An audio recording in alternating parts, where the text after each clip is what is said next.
Clowns you should know about. Avita Matthews, a.k.a. her real name was Josephine Williams. And she was not the first clown, but she was billed as the first clown.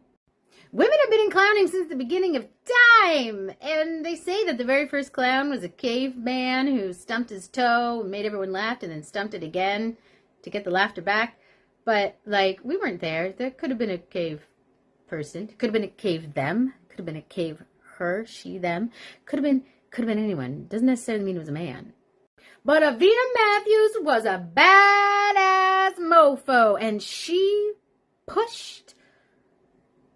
what's the expression I'm looking for? Pushed the bounds of expectation. I don't know. That's what I'm saying. She's badass. She's badass. Avita Matthews was a new woman. That was when they were trying to get the vote, and like everybody went out to the streets and were like, "Power to women!" And that itself has a lot of complications because it was mostly just like power to the white women, and they completely neglected everybody else wasn't white. But that's another video. That's another video. We're talking about their work, okay?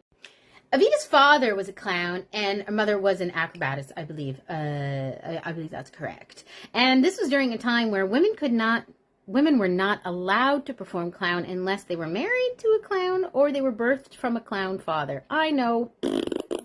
Baloney. And because she was a woman, she wasn't actually allowed to do any tumbling or somersaults on the ground, which is different than the women who worked on the high wire. They were actually allowed, for safety reasons, not to wear their corsets. But as soon as they hit the ground, they had to put their corsets on, like, immediately, and then put a cape on and run away, because that was how ladies were back then. But Avita made the crowds laugh like crazy because of her cleverness. Avita would start in the audience and pick out a gentleman and sit beside them, and she would be in a cape. And she would stand up and start embarrassing the men around her. I'm generalizing. If you want to learn more about her acts, there's some really good information online. You should just Google them.